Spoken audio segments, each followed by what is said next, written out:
কিছু কিছু বিষয়ে আপনি দুশ্চিন্তা যদি করেন তাহলে আপনার নিজেরই বরং আপনি ক্ষতি করবেন। এই জন্যে সালফে সালেহিন তারা ৩টি বিষয় যেন আপনি দুশ্চিন্তা না করেন তারা আপনাকে নাসিহা প্রদান করেছেন। আসসালামু আলাইকুম রহমতুল্লাহ বরকাত। আলহামদুলিল্লাহ ওসলাত ওসালাম আলা রসুলিল্লাহ ওবাদ। দুশ্চিন্তা, দুর্ভাবনা এবং বিভিন্ন ধরনের কুচিন্তা আপনাকে কুরে কুরে খাবে, আপনাকে একেবারে শেষ করে দেবে, ধ্বংস করে দেবে। এমনকি আপনি বৃদ্ধ হয়ে যাবেন। আল্লাহ তাআলা বলেছেন ওয়া বিয়াদ্দাত আইনাহু মিনাল হুজন, অর্থাৎ দুশ্চিন্তার কারণে তার চোখগুলো অন্ধ হয়ে গিয়েছে, তিনি বৃদ্ধ হয়ে গিয়েছেন, অনেক দুর্বল হয়ে গিয়েছেন। এই জন্য রাসূলুল্লাহ সাল্লাল্লাহু আলাইহি ওয়াসাল্লাম আল্লাহর কাছে অনেক অনেক বেশি দোয়া করতেন, দুশ্চিন্তা যেন তাকে পেয়ে না বসে। আল্লাহ রাসূল সাল্লাল্লাহু আলাইহি ওয়াসাল্লাম আল্লাহর কাছে দোয়া করতেন, আল্লাহুম্মা ইন্নী আউযু বিকা মিনাল হাম্মি ওয়াল হাযান অথবা ওয়াল হুজন, অর্থাৎ হে আল্লাহ, আমি অতীত নিয়ে এবং ভবিষ্যৎ নিয়ে দুশ্চিন্তা করা থেকে আপনার কাছে আমি আশ্রয় প্রার্থনা করছি। রাসূলুল্লাহ সাল্লাল্লাহু আলাইহি ওয়াসাল্লাম আল্লাহ সুবহানাহু ওয়া তাআলার কাছে মিনতি করতেন যেন দুশ্চিন্তা তাকে পেয়ে না বসে। এই জন্যে দুশ্চিন্তা করবেন না। কিছু কিছু বিষয়ে আপনি দুশ্চিন্তা যদি করেন তাহলে আপনার নিজেরই বরং আপনি ক্ষতি করবেন। এই জন্যে সালফে সালেহিন তারা ৩টি বিষয় যেন আপনি দুশ্চিন্তা না করেন তারা আপনাকে নাসিহা প্রদান করেছেন।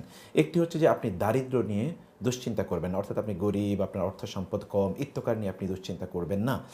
এটি যদি আপনি দুশ্চিন্তা করেন তাহলে আপনার কি ক্ষতি হবে? প্রথমত হচ্ছে যে এটি যদি করেন তাহলে আপনার দুশ্চিন্তা আরও বেড়ে যাবে। আপনি সম্পদ কম, অভাব আপনার বেশি, চাকরি হচ্ছে না, যথেষ্ট পরিমাণ আপনি অর্থ ইনকাম করতে পারছেন না, ইত্যাদি নিয়ে যদি আপনি অনেক অনেক বেশি দুশ্চিন্তা করেন তাহলে আপনার দুশ্চিন্তার পরিমাণ আরও অনেক বেড়ে যাবে, দুর্দশা আপনার বেড়ে যাবে এবং আপনার অন্তরটি প্রচণ্ড লোভী অন্তরে পরিণত হবে। এই জন্য আপনি দেখবেন রাসূলুল্লাহ সাল্লাল্লাহু আলাইহি ওয়াসাল্লাম তিনি বরং আল্লাহ সুবহানাহু ওয়া তাআলার কাছে আশ্রয় চেয়েছেন দুশ্চিন্তা থেকে, তিনি দারিদ্র থেকেও আল্লাহর কাছে আশ্রয় চেয়েছেন, অর্থাৎ আপনার দারিদ্র দূর করার মালিক হচ্ছেন আল্লাহ। এবং তিনি আমাদেরকে জানিয়েছেন আল্লাহ সুবহানাহু ওয়া তাআলা যে আশ-শাইতানু ইয়াইদুকুমুল ফাকরা ওয়া ইয়া'মুরুকুম বিল ফাহশা অথবা ইয়া'মুরুকুম বিসু, যে শয়তান তোমাদেরকে দারিদ্র্যের ভয় দেখায় এবং তোমাদেরকে অশ্লীল খারাপ কাজ অথবা মন্দ কাজে তোমাদেরকে উদ্বুদ্ধ করে। আপনি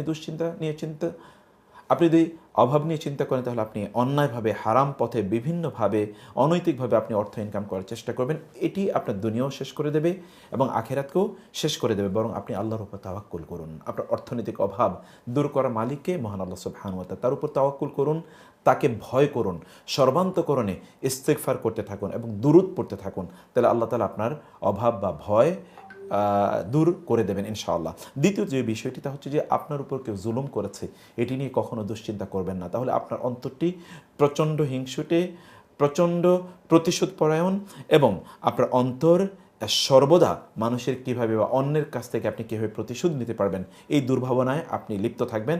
এই জন্যে সালফে সালেহিন তারা বলতেন যে মানুষকে ক্ষমা করে দিন। সে ব্যক্তি যদি ক্ষমা পাওয়ার যোগ্য নাও হয়, কিন্তু আপনার তো শান্তি পাওয়া দরকার আছে। আপনি যদি কারো জুলুম নিয়ে সর্বদা চিন্তা করতে থাকেন তাহলে আপনি কেবল ভাবতে থাকবেন দিন এবং রাতে কিভাবে আপনি তাকে ক্ষতি করতে পারেন, তার কাছ থেকে প্রতিশোধ নিতে পারেন অথবা তাকে আপনি বিপদে ফেলতে পারেন ইত্যাদি নিয়ে আপনি সবসময় ভাবতে থাকবেন। এতে আপনার অন্তর প্রচণ্ড কঠিন হয়ে যাবে, হিংসা বিদ্বেষ আপনার অন্তরে ব্যাপক পরিমাণ তৈরি হবে এবং আপনার ক্রোধ দীর্ঘস্থায়ী হয়ে যাবে। আর ক্রোধ যদি দীর্ঘস্থায়ী হয় তাহলে তো প্রকারান্তরে আপনি নিজেরই ক্ষতি করলেন, তাই না? মানুষকে ক্ষমা করে দেন। আল্লাহ তাআলা ভালোবাসেন সে সকল ব্যক্তিদেরকে যারা ক্ষমা করে দেন। আল্লাহ সুবহানাহু ওয়া তাআলা ক্ষমাকারীদেরকে ভালোবাসেন। ওয়াল্লাহু ইউহিব্বুল মুহসিনিন ওয়াল কাযিমিনাল গায়যা ওয়াল আফিনা আনিন নাস ওয়াল্লাহু ইউহিব্বুল মুহসিনিন, যারা তাদের রাগকে, ক্রোধকে সংবরণ করে এবং মানুষকে ক্ষমা করে দেয়। আল্লাহ তাআলা বলছেন এই সকল ব্যক্তিরা তারা মুহসিন এবং আল্লাহ তাআলা এই সকল ব্যক্তিদেরকে ক্ষমা করে দেন। বরং কেউ যদি আপনার উপর জুলুম করে থাকে তাহলে আপনি কি করবেন? রাতের অন্ধকারে সালাতে দাঁড়িয়ে যান, এমনিতে সালাতে দাঁড়িয়ে যান, কেউ যখন দেখবে না তখন আল্লাহর কাছে আপনি প্রার্থনা করুন।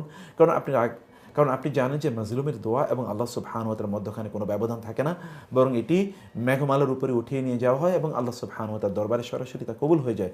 মাজলুম সে কাফের নাকি মুশরিক, নারী নাকি পুরুষ, নাকি ছোট নাকি বড়, এগুলো কোনোটাই দেখার বিষয় নয়। মাজলুমের দোয়া আল্লাহ তাআলার কাছে এইভাবে কবুল হয়ে যায়। ফলে আপনি আল্লাহর কাছে চান, আল্লাহ সুবহানাহু ওয়া তাআলাই তো প্রতিবিধান করা মালিক, তাই না?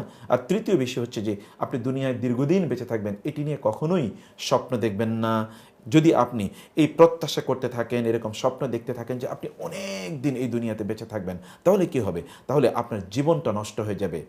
আপনি তখন আল্লাহর কাছে ফিরে আসার মতো যে প্রেরণা, অনুপ্রেরণা এগুলো আপনি কখনোই পাবেন না। বরং আপনি নেক আমল করবেন না, নেক আমল করা আপনি ছেড়ে দেবেন। আপনি মনে করবেন আরও তো অনেক দিন বেঁচে থাকবো, তাহলে আমি পরে গিয়ে ভালো কাজ করব।